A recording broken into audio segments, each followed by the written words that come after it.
capítulo de número 9, a partir do versículo de número 1. No dia 13 do 12º mês, que é o mês de Adar, quando chegou a palavra do rei e a sua ordem para se executar no dia em que os inimigos dos judeus contavam assenhorear-se deles. Sucedeu o contrário, pois os judeus é que se assenhorearam dos que os odiavam. Porque os judeus, nas suas cidades, em todas as províncias do rei Assuero, se ajuntaram para dar cabo daqueles que lhes procuravam o mal. E ninguém podia resistir-lhe, porque o terror que inspiravam caiu sobre todos aqueles povos. Todos os príncipes das províncias e os sátrapas e os governadores e os oficiais do rei auxiliavam os judeus, porque tinham caído sobre eles o temor de Mordecai. Porque Mordecai era grande na casa do rei, e sua fama crescia por todas as províncias, pois ele ia se tornando mais e mais poderoso. Feriram, pois, os judeus a todos os seus inimigos a golpes de espada, com matança e destruição, e feriram e fizeram dos seus inimigos o que bem quiseram. Na cidadela de Suzã, os judeus mataram e destruíram a 500 homens, como também a Passandata, a Dalfon, a Aspata, a Porata, a Dalia, a Aridata, a Farmasta, a Arizai, e a Aridai e a Vaizata, que eram os 10 filhos de Amã, filho de Amedata, o inimigo dos judeus, porém no despojo não tocaram. No mesmo dia, foi comunicado ao rei o número dos mortos na cidadela de Suzã. Disse o rei à rainha Ester: na cidadela de Suzã mataram e destruíram os judeus a 500 homens, e os 10 filhos de Amã, nas mais províncias do rei, que terão eles feito? Qual é, pois, a tua petição? E se te dará, ou que é que desejas ainda? E se cumprirá. Então disse Ester: se bem parecer ao rei, conceda aos judeus que se acham em Suzã, que também façam amanhã segundo o edito de hoje, e dependurem em forca os cadáveres dos 10 filhos de Amã. Então disse o rei que assim se fizesse, e publicou-se um edito em Suzã, e dependuraram os cadáveres dos 10 filhos de Amã. Reuniram-se os judeus que se achavam em Suzã, também no dia 14 do mês de Adar, e mataram em Suzã a 300 homens, porém no despojo não tocaram. Também os demais judeus que se achavam nas províncias do rei se reuniram e se dispuseram para defender a vida, e tiveram sossego dos seus inimigos, e mataram a 75.000 dos que os odiavam, porém no despojo não tocaram. Sucedeu isto no dia 13 do mês de Adar. No dia 14 descansaram e o fizeram dia de banquetes e de alegria. Os judeus, porém, que se achavam em Suzã, se ajuntaram nos dias 13 e 14 do mesmo, e descansaram no dia 15, e fizeram dia de banquetes e de alegria. Também os judeus das vilas que habitavam nas aldeias abertas fizeram do dia 14 do mês de Adar dia de alegria e de banquete, e dia de festa, e de mandarem porções dos banquetes uns aos outros.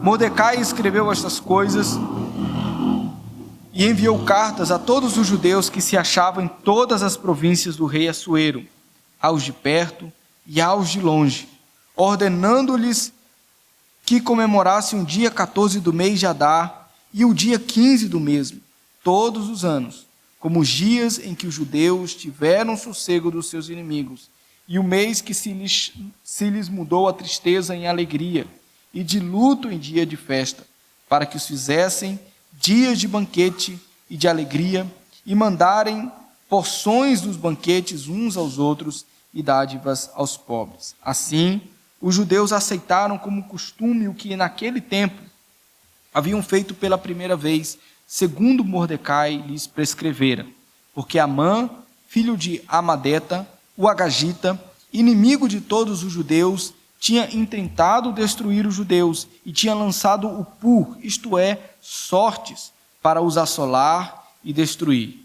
Mas tendo Esté ido perante o rei, ordenou ele por cartas que o seu mau intento que se assentara contra os judeus recaísse contra a própria cabeça dele, pelo que enforcaram a ele e a seus filhos. Por isso, aqueles dias chamam Purim, do nome Pur, Daí, por causa de todas as palavras daquela carta, e do que testemunharam, e do que lhes havia sucedido, determinaram os judeus, e tomaram sobre si, sobre a sua descendência, e sobre todos os que se chegassem a eles, que não se deixaria de comemorar esses 2 dias, segundo o que se escrevera deles, e segundo o seu tempo marcado todos os anos, e que estes dias seriam lembrados e comemorados, geração após geração, por todas as famílias, em todas as províncias, em todas as cidades, e que estes dias de Purim jamais caducariam entre os judeus, e que a memória deles jamais se extinguiria entre os seus descendentes. Então a rainha Esté, filha de Abiail, o judeu, e o judeu Mordecai, escreveram com toda a autoridade, segunda vez, para confirmar a carta de Purim. Expediram cartas a todos os judeus, às 127 províncias do reino de Assuero, com palavras amigáveis e sinceras, para confirmar estes dias de Purim, nos seus tempos determinados, como o judeu Mordecai e a rainha Esther lhe tinham estabelecido, e como eles mesmos já o tinham estabelecido sobre si e sobre a sua descendência, acerca do jejum e do seu lamento. E o mandado de Esther estabeleceu estas particularidades de Purim e se escreveu no livro. Depois disto, o rei Assuero impôs tributo sobre a terra e sobre as terras do mar, quanto aos mais atos do seu poder e do seu valor, e ao relatório completo da grandeza de Mordecai, a quem o rei exaltou. Porventura não estão escritos no livro da história dos reis da Média e da Pérsia? Pois o judeu Mordecai foi o segundo depois do rei Assuero, e grande para com os judeus, e estimado pela multidão de seus irmãos, tendo procurado o bem-estar do seu povo, e trabalhado pela prosperidade de todo o povo da sua raça. Oremos, meus irmãos, mais uma vez. Ó Deus, te agradecemos pela tua bendita palavra, que registra a tua revelação na história, a maneira como o Senhor conduziu o teu povo. E isso é edificação para o teu povo hoje, porque nós podemos ver o teu grande poder através da história, preparando o caminho para que o Redentor, para que o Messias viesse ao mundo e trouxesse o grande livramento de salvação para o teu povo. Nesta noite, Deus, pedimos que o Senhor faça com que a nossa mente e o nosso coração se concentrem na tua palavra, e pelo teu Espírito, Deus, possamos ouvir a tua voz, falando, Deus, a todo o nosso ser. É, Senhor Pai, que nós oramos e pedimos em nome de Jesus. Amém.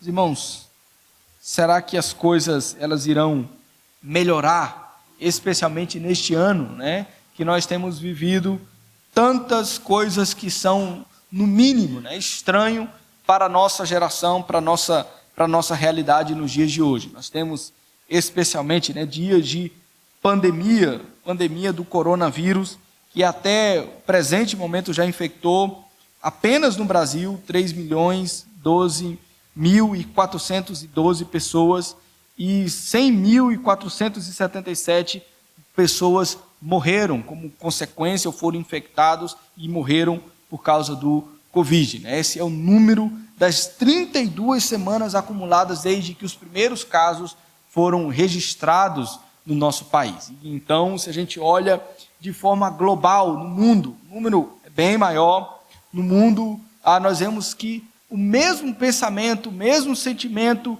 de, às vezes, de pessoas que estão perdidas, pessoas confusas, pessoas com medos, está também presente em cada nação do nosso planeta. Mas, recentemente, nós vimos também como uma explosão, aparentemente sem explicação, acontece ali no Líbano, uma forte explosão, e surpreende a todo mundo, que nesses dias de celular, de câmeras de segurança, onde cada movimento fica registrado. Então, em questão de horas, o mundo inteiro já não apenas ouviu a notícia, como também estava vendo aquilo que estava acontecendo no Líbano. E esse país já afetado por crises políticas, disputas religiosas, a própria pandemia do coronavírus, agora então também assolada com essa nova catástrofe. Será que as coisas elas de fato podem mudar? Nós estamos preparados nesse mundo caído para recebermos más notícias. Essa é a realidade do mundo caído. A realidade que nós sempre nos depararemos então com uma notícia de pandemia, como já aconteceu no passado. Essa pandemia do coronavírus não é a primeira vez que acontece no mundo, já houveram outras pestes, já houveram outras pragas no mundo que assolaram o mundo inteiro. Já houveram grandes explosões no mundo inteiro. Nós temos aí, por exemplo, aquela explosão da bomba atômica, né, lá em Hiroshima e Nagasaki, uma grande explosão que mudou então a história de um país, grandes guerras mundiais que mudaram também o curso da história. No mundo caído, nós experimentamos essas coisas. Será que o futuro que reserva a nós, a humanidade, ele pode ser diferente, ou melhor, quando nós voltamos os nossos olhos para a palavra de Deus, para as Escrituras, nós temos a certeza que sim, as coisas elas podem mudar, as coisas irão mudar. No tempo de Deus, da forma que Deus preparou, quando Deus então consumar a história e fazer com que o pecado seja extirpado do mundo, e então Deus em Cristo Jesus revelar toda a sua glória, todo o seu poder, as coisas irão mudar. Mas Deus, na história, Ele intervém e revela como Ele já salvou um povo. E o povo de Israel aqui é o povo que Deus usa e escolhe para mostrar ao mundo que as coisas podem ser diferentes. O povo de Israel é um prenúncio daquilo que Deus então fará no futuro. O povo de Deus aqui, no livro de Esté, é testemunha de que as coisas de fato podem mudar. Nós vimos então aqui no livro de Esté, aqui esse povo que recebeu um decreto da parte do rei Assuero, movido ou instigado por Amã, que ao mesmo tempo estava sendo instigado pelo próprio Satanás, o inimigo do povo de Deus, para que os judeus fossem eliminados. Todo esse povo, em todas as províncias do Império Persa, esses judeus deveriam ser eliminados. Mas Deus é aquele que está intervindo na história. Ele já tira a rainha Vasti, coloca a rainha Esté no lugar. Esse Deus faz com que aquela mulher improvável se torne rainha, para que no devido tempo, no momento certo, Deus revele o seu poder através de Esté, através de Mordecai, e então o curso ou a história daquele povo, ela fosse mudada. Então nós vimos aqui esses judeus sendo libertados, sendo livrados da morte, como nós vimos a semana passada. Mas havia ainda um decreto que permitia que os judeus fossem atacados. Por outro lado, então, o rei Assuero, ele envia um decreto, assina um novo decreto, dizendo que os judeus, o povo de Deus, pode então lutar pela sua própria vida, se defenderem dos seus inimigos. Então, aqui nós temos no capítulo 9, o dia importante, né? o dia central, o dia que havia sido marcado como dia para que o povo de Deus fosse atacado e esses judeus então pudessem se defender. Nós vemos então que chega o dia em que a sorte desse povo ela é mudada. Por isso então nós vemos aqui o texto fazer referência ao pur, que é a sorte, e então eles dizem: as coisas mudaram. As coisas, então, não são de acordo com os projetos dos homens, mas são de acordo com o projeto de Deus e aquilo que Deus pode fazer. E o que Deus pode fazer é que esse seu povo, ele tenha a sorte mudada. Nós vemos isso acontecer aqui no capítulo 9. Primeiramente, Deus, então, fazendo com que fracos sejam, então, transformados em poderosos. Nós começamos aqui lendo no capítulo 9, no versículo 1, quando há uma expectativa dos inimigos de Deus se levantarem contra o povo judeu. Nós vemos aqui no versículo 1 o que eles receberam, o decreto, já há um tempo atrás, já cerca de 9 meses atrás, um pouquinho menos, e eles já sabiam do decreto do rei, que os judeus poderiam se defender. Mas nós vemos aqui então que mesmo assim, mesmo com o novo decreto do rei, ainda havia aqueles que desejassem matar os judeus. E eles então, com tamanha soberba, exatamente como Amã, eles pensavam que mesmo com esse decreto, eles se tornariam senhores dos judeus, que não importava. Eles derrotariam os judeus, mesmo eles se armando, mesmo eles se defendendo, eles se tornariam senhores do povo judeu. Obrigado, meu irmão.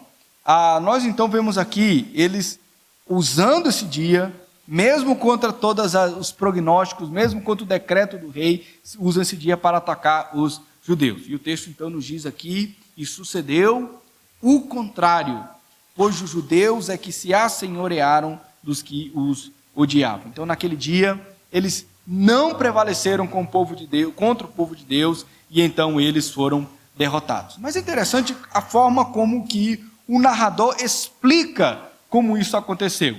Ele mostra aqui no versículo 2 e 3 que há terror e temor recaindo sobre aqueles povos. E vemos aqui, primeiramente, dizer que ninguém podia resistir os judeus que se juntaram para defender. Então, no dia 13 do 12º mês, eles então juntaram os seus exércitos, as suas milícias, e então se prepararam para os ataques. Mas é interessante então que o povo viu como de fato eles eram poderosos, e caiu o terror sobre eles, por isso então eles prevaleceram contra os seus inimigos. Mas não apenas do povo em si, mas vemos também que as autoridades, aqui nos diz que eles tiveram grande temor a Mordecai. Interessante que nós vemos aqui Mordecai sendo descrito como aquele então que havia sido grande na casa do rei, a sua fama crescia por todas as províncias, pois ele se ia tornando mais e mais poderoso. O motivo então deles se ajuntarem aos judeus é porque eles estavam temendo a Mordecai. Mas é interessante, meus irmãos, se nós olharmos para o texto, perceberemos que, na verdade, tudo isso foi obra de Deus. Deus é aquele que fez com que um povo que estava completamente fadado a ser executado, sem poder, sem influência política, eles então fossem alvos da ira e da soberba de Amã. Mas agora então nós vemos aqui que esse mesmo povo causa terror aos povos. Por outro lado, então, Mordecai, ao ser comparado com Amã, que era um homem extremamente rico, e Mordecai simplesmente era mais um dos milhares e milhares de servos do rei. E ele estava ali. Amã, de um lado, poderoso, rico, foi derrotado por um homem que era praticamente insignificante e desconhecido. Como então os judeus e Mordecai se tornaram poderosos? O que nós podemos dizer é que todos esses atos foram conduzidos por Deus, que Deus então fez com que o terror e o temor fossem infundido diante daqueles homens que se achavam poderosos. E o texto então nos diz que eles venceram todos os seus inimigos. Interessante olharmos aqui a maneira como que esses homens que antes eram fracos venceram a milhares de seus inimigos. O texto nos traz aqui uma destruição total desse povo. No versículo de número 5, diz: feriram, pois, os judeus todos os seus inimigos a golpes de espada, com matança e destruição, e fizeram dos seus inimigos o que bem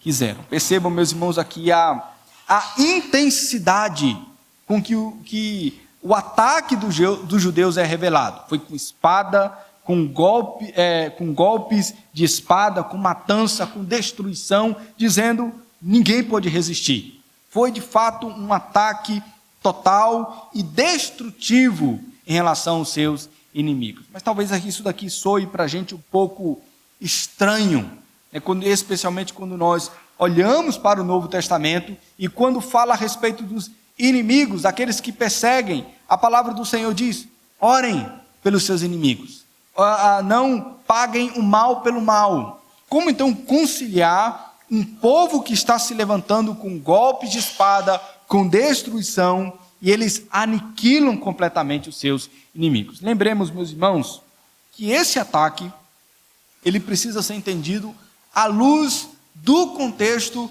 daquele tempo, à luz do contexto dos ataques dos inimigos. Esse contexto, então, mostra que aquilo que os judeus estão fazendo é um ataque justo, ou é uma defesa justa, é uma morte trazida de maneira justa em relação aos inimigos de Deus. Percebam aqui que o texto termina dizendo: e eles fizeram o que quiseram aos seus inimigos. Aqui não é uma maneira de descrever que houve então uma brutalidade injustificada, de que o sangue foi derramado como eles quiseram, mas sim diz que eles não tinham nenhuma lei, ou não tinha então uma restrição para que eles não se defendessem, simplesmente ficassem quietos e eles não lutassem para se defender daqueles que eram seus inimigos. Então, de fato, aquilo que eles estão fazendo aqui é uma maneira de demonstrar, de fato,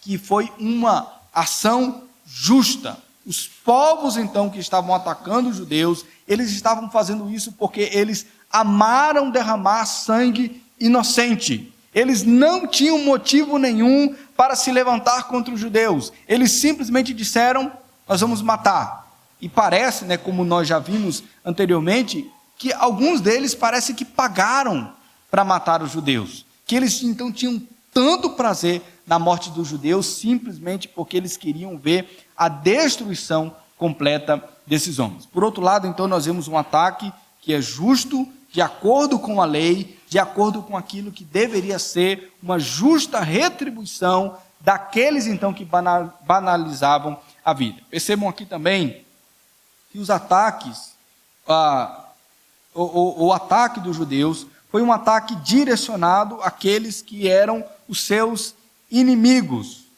e aqueles, então, que os odiavam.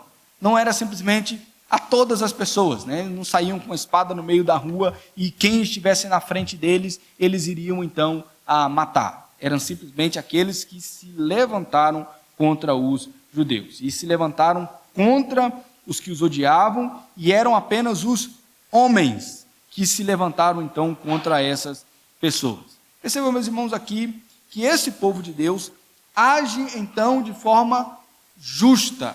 Eles estão agindo exatamente como Deus havia já dito em outros lugares. Quando então a maldade é tão grande, quando a maldade é tamanha, é justo então que se aplique o peso da espada, se aplique o poder da lei para que haja justiça. Lembram lá em Gênesis, no capítulo de número 6, quando Deus olha para a humanidade e vê que os homens são maus, e ele então envia o seu juízo.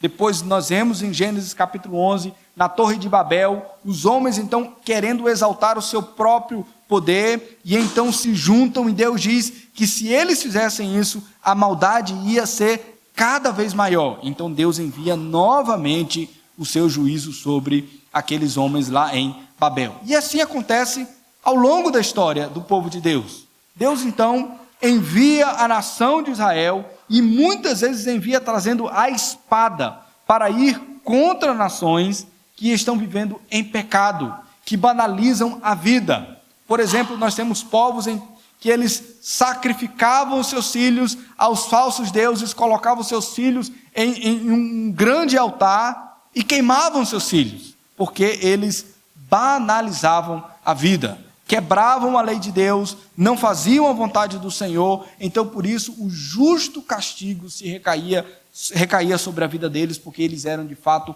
inimigos do povo de Deus. E aqui, novamente, o juízo de Deus é revelado através desse povo. Percebam, meus irmãos, então, como isso aqui acontece de forma a que, se nós compararmos com o texto, vamos perceber que de fato é uma grande matança. Ele nos diz aqui no versículo de número 6 e o versículo de número 12, que na cidade de Suzã foram mortos 500 homens no primeiro dia, depois no segundo dia, no dia 14 de Adar, foram mortos mais 300 homens. Depois, lá no versículo 16, diz que morreram em total, em todo o império, morreram cerca de 75 mil pessoas.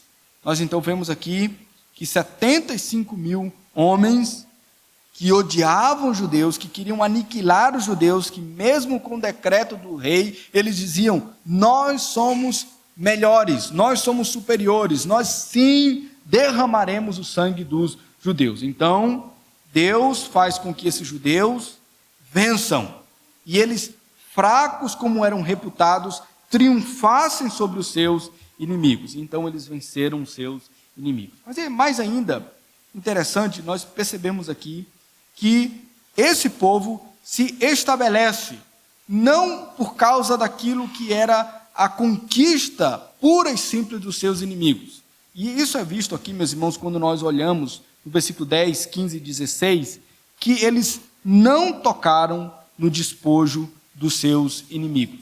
Era normal, era comum, e o próprio decreto do rei dizia: vocês podem tomar os despojos dos seus inimigos. Mas aqueles matam aqueles seus inimigos e eles não tocam nos seus bens. Certamente aqui há um ato de misericórdia, porque mulheres ainda permaneceram, crianças permaneceram, e essas crianças e essas mulheres ficaram ainda, certamente, com aquilo que foi deixado para trás. Eles fazem isso para que não se diga que, de fato, eles cresceram por causa dos despojos dos seus inimigos, que eles se assenhorearam das coisas dos seus inimigos, por isso eles, então, agora são poderosos. O texto diz, e o texto vai nos mostrar, que eles se tornaram poderosos, porque, de fato, Deus é aquele que conduzia o seu povo. Deus é aquele, então, que fez com que, de fato, o seu povo fosse estabelecido,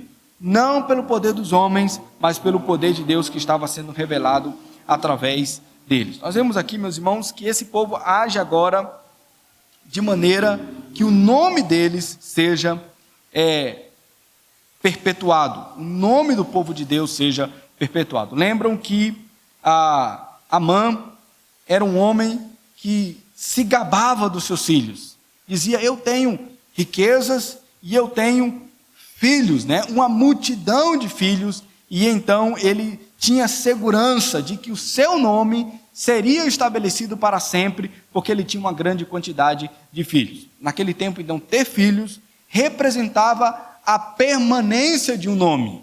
Então, o nome de Amã, por causa dos seus filhos, ele permaneceria para sempre. Só que então, nós vemos aqui que no meio do relato dessa destruição dos inimigos dos judeus, o rei pergunta a Esté: você ainda acha que deve ser feito mais alguma coisa?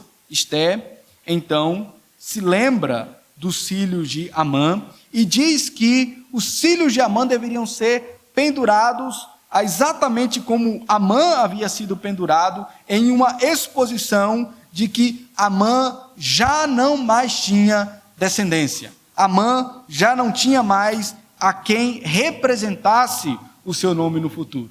Isso daqui, meus irmãos, é para que fique evidente de que o intento de Amã, aquilo que Amã queria lá no começo, eliminar a memória dos judeus, de que não se falasse mais judeus, de que o nome dos judeus seria completamente extirpado da face da terra. Mas então, os inimigos de Deus, Amã, os seus descendentes, é que são completamente eliminados. Esse é o contraste que é feito justamente para que o povo de Deus olhe e perceba: Deus é aquele que faz o seu povo pequeno, insignificante, permanecer para sempre. Foi isso, meus irmãos, que Deus fez com Abraão, um único homem que Deus havia chamado com sua esposa para que a partir dele surgisse nem mesmo tem um descendente para que faça com que o seu nome fosse estabelecido. Deus, pelo seu poder, dá um descendente, dá a Isaac. Depois de Isaac vem Jacó e Esaú. De Jacó vem então as tribos de Israel, e dessa nação se torna então a grande nação de Israel. Mas é interessante que a própria palavra de Deus nos diz que eles se tornaram assim não por causa do seu poder, Porque Deus olha e diz: vocês eram o quê? Um vermezinho. Vocês não eram nada.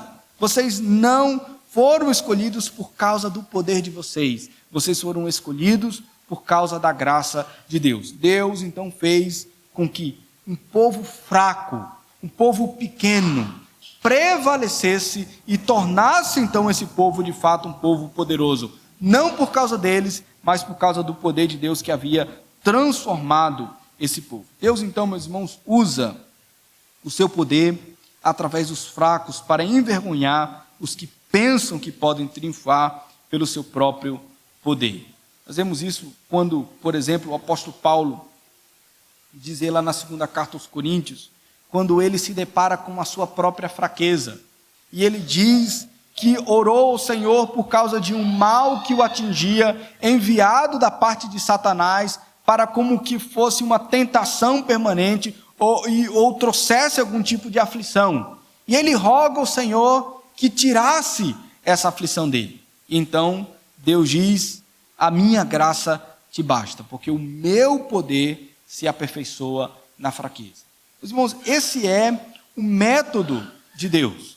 Deus fez isso com Paulo, Deus fez isso com o povo de Israel, Deus faz isso com todo o seu povo, dizendo: eu sou aquele que pega os fracos e transforma esses fracos naquele povo poderoso de fato, não pela força deles, mas pelo meu poder.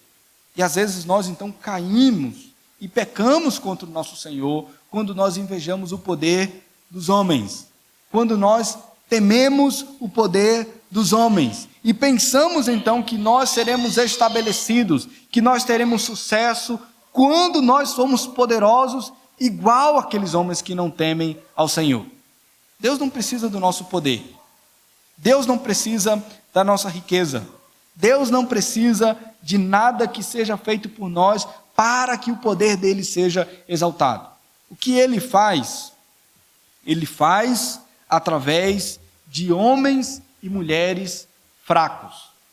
E você talvez tenha se deparado isso já em mais de uma ocasião na sua vida, vendo a sua fraqueza, a sua limitação, a sua incapacidade, e Deus, mesmo assim, usar a sua vida. E você então olha e diz: não foi por mim, foi por causa de Deus, porque eu por mim mesmo não tinha capacidade, eu não tinha poder.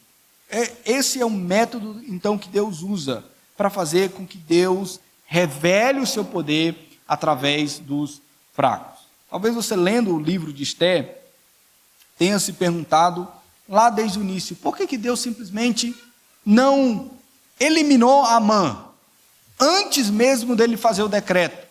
Por que Deus então permitiu que Amã fizesse esse decreto? Por que Deus simplesmente não impediu, e então toda essa história não teria acontecido, todo esse sofrimento, toda essa situação, ela não teria sido colocada diante dos judeus? Mas Deus, ele permite essa situação para que o povo de Deus, o seu povo, buscasse a ele e entendesse que o poder é de Deus. Às vezes nós pensamos assim: não seria mais fácil simplesmente Deus não nos levar a situações difíceis? Não seria mais fácil simplesmente Deus nos conceder todas as coisas que nós queremos? Deus simplesmente impedir que acontecesse uma pandemia no mundo? Deus simplesmente impedisse com que desastres acontecessem? Não seria simplesmente mais fácil que Deus fizesse com que a nossa vida se tornasse as mil maravilhas, que não houvesse nenhum tipo de tribulação? Às vezes nós pensamos que o melhor caminho é assim, mas Deus, na sua sabedoria, ele nos quebranta, ele nos esmiuça, ele faz então com que o seu povo perceba nas suas tribulações, nas suas angústias, nos momentos difíceis, que o poder pertence ao Senhor e não pertence a nós. Talvez, se nós não passássemos pelas tribulações que nós passamos, nós nos comportaríamos como aqueles que nós lemos lá no Salmo 53. Soberbos, nécios, no nosso coração diríamos não a Deus, porque todas as coisas acontecem como nós queremos. A palavra do Senhor então nos diz que Deus pega os fracos e ele, na vida desses fracos, faz com que eles então revelem o poder de Deus. Mas nós vemos aqui ainda, meus irmãos, em segundo lugar, o texto nos mostrar que Deus muda a sorte desse povo quando ele transforma o lamento desse povo em alegria. Nós vemos aqui a partir do versículo de número 16, ver Deus depois levando esse povo à batalha e dando a ele então um descanso, e depois do descanso um banquete. Isso acontece aqui várias vezes no texto, no versículo de número 17, na batalha em Suzã, eles batalharam no dia 14, depois eles descansaram, batalharam no dia 13 e no dia 14 descansaram, tiveram banquetes e alegria. No versículo 18, os judeus de Suzã, da mesma forma, eles batalharam no dia 13 e 14 e no dia 15 descansaram. Depois, os judeus das vilas, as demais cidades do império, batalharam e depois no dia 14, no dia 15 eles tiveram alegria e banquete e compartilharam porções no dia 14. Meus irmãos, nós vemos aqui a sequência dizer, houve batalha, houve descanso e houve banquete. Assim que Deus faz também na história do seu povo. Ele leva e conduz esse seu povo a passar por momentos de batalha. Mas nós sabemos que depois disso, depois das tribulações, depois de caminhadas e peregrinações difíceis, depois de inúmeras batalhas, há descanso no Senhor. O seu povo pode dizer, haverá descanso, haverá celebração, haverá então motivo para nós nos alegrarmos na presença do Senhor, porque Ele de fato muda o nosso lamento em alegria. Nós vemos aqui o povo então fazer isso, de forma que agora isso vai ficar guardado na memória desse povo. Nós vemos aqui no versículo 20 e 21, um decreto de Amã, e ele vai dizer que todos os anos os judeus deverão se lembrar de que Deus deu sossego dos seus inimigos e eles então foram eliminados. Era o mês que Deus havia mudado a tristeza em alegria, no versículo 22. Esses dias então, o dia 14 do 12º mês, era o mês de banquete, onde eles deveriam se alegrar e deveriam compartilhar com outras pessoas do seu povo. Isso significava que eles estavam perpetuamente dizendo, Deus é aquele que mudou a tristeza do seu povo, mudou a sorte do seu povo, então Deus é aquele que tem conduzido o seu povo de forma graciosa. Mas o texto aqui ainda quer fazer com que a gente perceba como isso é enfatizado. Ele não diz apenas o decreto de Mordecai, ele vai dizer que os judeus aceitaram o costume e o decreto de Amã, e então eles vão dizer todos os anos, nós comemoraremos a festa de Purim. Por que Purim? Porque vem da palavra pur, em persa, que significa sorte. E aí eles iriam lembrar, um dia, um homem chamado Amã lançou sortes diante dos seus deuses e escolheu o dia 13 do 12º mês, para que esse dia fosse o dia da morte dos judeus. Mas Deus, então, levantou uma mulher chamada Esté, e ela, então, fez com que aquele mau intento de Amã fosse revertido contra a sua própria cabeça e contra os seus filhos. Aquilo que ele queria de mal para o povo de Deus recaiu sobre a cabeça dele. Por isso, então, aqueles dias seriam chamados dias de Purim. Lembrando, Deus mudou a sorte do seu povo. Deus fez com que esse povo fosse livrado da morte. Mas o texto ainda continua, fazendo com que o judeu não se esquecesse, porque aqui já pela terceira vez, nós vemos aqui Esté e Mordecai se dirigindo ao povo, e então fazendo com que, num segundo decreto, todas as gerações, em todos os tempos, deveriam comemorar o jejum, comemorar o dia de Purim, e acrescentando também um dia de jejum, para que eles então lembrassem desse dia de alegria, dia que Deus havia transformado esse povo. Percebam, meus irmãos, aqui como o texto gasta vários versículos, desde o versículo 16 até o versículo de número 32, dizendo, Deus mudou a tristeza desse povo para alegria. E eles então deveriam compartilhar isso com outras pessoas. Deveriam então fazer com que os judeus em todos os lugares, os de perto, os de longe, fossem alcançados por essa alegria que Deus havia trazido. Eles não deveriam se esquecer, por todas as gerações. Às vezes nós, como seres humanos, temos a tendência disso. Nós nos esquecemos com muita facilidade aquilo que acontece de bom. Nós nos esquecemos com muita facilidade as inúmeras bênçãos que Deus tem derramado sobre as nossas vidas. E às vezes, quando nós ouvimos orações, ouvimos muito mais, às vezes, pedidos, lamentos, vemos muitas vezes as pessoas se queixando diante de Deus, até exigindo mais e mais e mais, mas se esquecem do grande livramento que Deus já trouxe sobre eles. Se esquecem das inúmeras pequenas bênçãos que Deus todos os dias nos concede. E aqui no texto então diz, não se esqueçam, todos os anos, lembrem-se disso. E percebam, meus irmãos, aqui que Deus faz com que esse povo seja alegre e ele então use ainda a vida de Mordecai para que essa alegria seja permanente no povo de Deus. Perceba aqui no capítulo 10, o último capítulo do livro de Esther, dizer a respeito da grandeza de Assuero e de Mordecai, e que é usada então para a alegria dos judeus.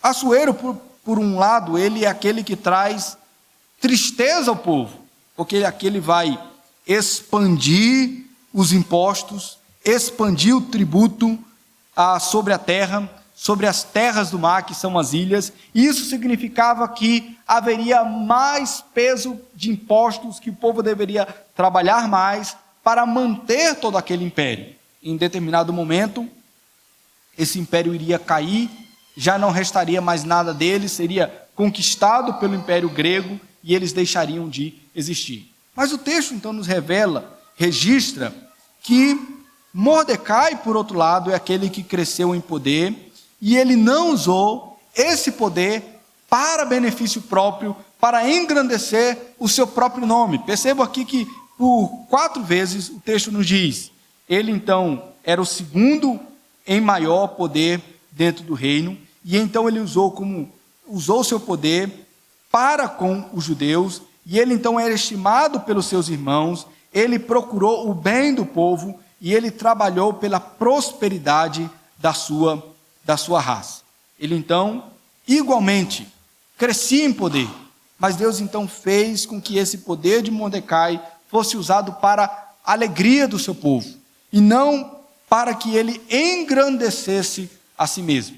A perseguição do homem sem Deus é expandir o seu poder para a sua própria alegria, para que ele satisfaça os seus prazeres. Mas aqueles então que fazem parte do povo de Deus percebem como que Deus usa das mais variadas formas para que então o poder de Deus seja exaltado e o povo de Deus venha se alegrar na presença do Senhor. Nós não podemos nos esquecer disso. Deus é aquele que conduz o seu povo para que experimente alegria nele. Talvez nós olhemos, meus irmãos, para esta festa de Purim e nós percebamos que esta festa se degenerou ao passar do tempo. Até hoje, os judeus, se você conhecer uma família de judeus, você vai perceber que eles comemoram o dia de Purim. Mas, a tal ponto essa festa se degenerou e ela perde o seu valor, quando, por exemplo, um comentarista judeu, falando a respeito dessa festa, ele diz que deveria se beber até o ponto de que não se distinguisse mais quando se falasse bendito seja Mordecai e maldito seja Amã. Bebam até o ponto que não se distingam mais isso. A festa de Purim, ela perde o seu sentido nela mesma, quando não se percebe que a verdadeira alegria ao povo de Deus, ela foi trazida em Cristo Jesus. Vejam isso, por exemplo, lá em Atos, no capítulo 2, quando lá é registrado que aquela multidão de crentes que estavam sendo salvas pelo Senhor, eles se reuniam diariamente para adorar o Senhor. Lá em Atos capítulo 2, versículo 46 diz: diariamente perseveravam unânimes no templo, partiam pão de casa em casa e tomavam as suas refeições com alegria e singeleza de coração. Eles estão se reunindo para celebrar a comunhão em Cristo Jesus, para partir o pão, para tomar daquele sacramento que Deus havia ordenado ao seu povo, lembrando de Cristo Jesus. E isso fazia com que de fato houvesse alegria para aquele povo. Lembram aqui em Esté, esse povo deveria permanecer por todas as gerações, lembrando de um Deus que havia transformado a tristeza deles em alegria. E nós vemos isso de forma mais sublime em Cristo Jesus, quando Ele transforma a nossa condenação, quando Ele transforma o nosso caminho que estava indo na direção da morte. E Ele então nos muda e nos traz verdadeira alegria. Esse povo então em Atos, agora se reunindo, não mais para celebrar o Purim, ou para celebrar qualquer outro tipo de festa, mas eles se reúnem para partir o pão, e aí de fato há uma verdadeira alegria em Cristo Jesus. Nós devemos, meus irmãos, então, fazer com que essa alegria seja compartilhada, proclamarmos essa alegria a outros povos, dizermos a outros povos de que de fato as coisas podem mudar, de que há sim alegria verdadeira, mas não alegria através dos poderosos ou através de alguém se tornando por si próprio poderoso para o seu próprio bem-estar, mas a alegria em Cristo Jesus. Por isso, nós devemos compartilhar aos de longe e aos de perto a respeito de Cristo Jesus. Nós devemos então nos dirigirmos àqueles que não têm esperança, aqueles que olham para todos os acontecimentos do mundo e se desesperam, para aqueles que olham para si e colocam a esperança no trabalho, colocam a esperança na família, colocam a esperança na aposentadoria, nas riquezas que eles podem juntar. Mas então, depois disso tudo, eles dizem: e a esperança depois da morte? Você tem? Você tem alegria depois de saber que toda a sua vida ela terá um sentido eterno? Você tem uma alegria que de fato é permanente, que durará para sempre. Nós devemos então tomar a mensagem de Cristo e entregar às pessoas, proclamar às pessoas, aqueles que estão próximos a nós, em casa, aos nossos vizinhos, aos colegas de trabalho, falar a respeito de Cristo Jesus. Mas se você mesmo ainda não tem feito isso, talvez é porque você ainda não de fato compreendeu a alegria de Cristo Jesus. Porque de fato não entendeu que a alegria está em Cristo. Não está na maneira como nós estabelecemos o nosso próprio poder. Não está nas pequenas alegrias que nós achamos que são as coisas mais importantes do mundo. A alegria de fato está naquilo que Cristo Jesus fez.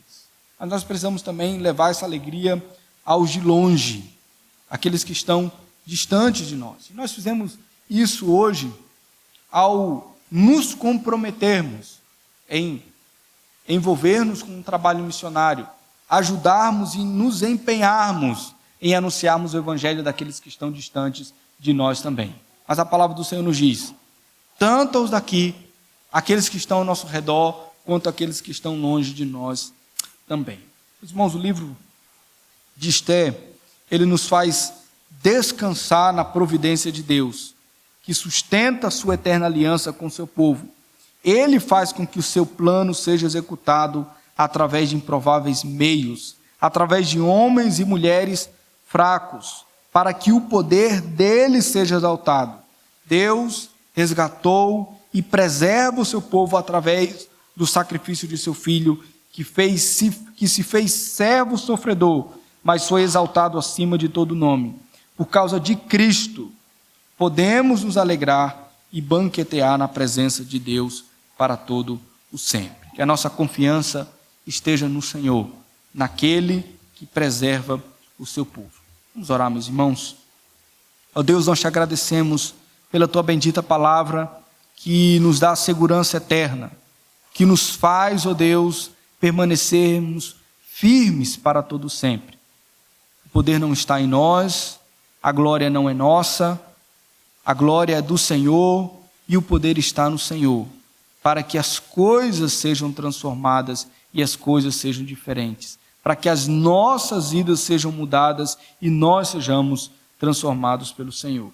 Pedimos a Deus que por misericórdia o Senhor faça com que essa verdade da Tua palavra esteja gravada em nosso coração. Nós dependemos do Senhor, a nossa alegria está no Senhor. Que o Teu povo então guarde essa verdade e viva por essa verdade. É assim, Deus, que nós oramos e pedimos em nome de Jesus. Amém.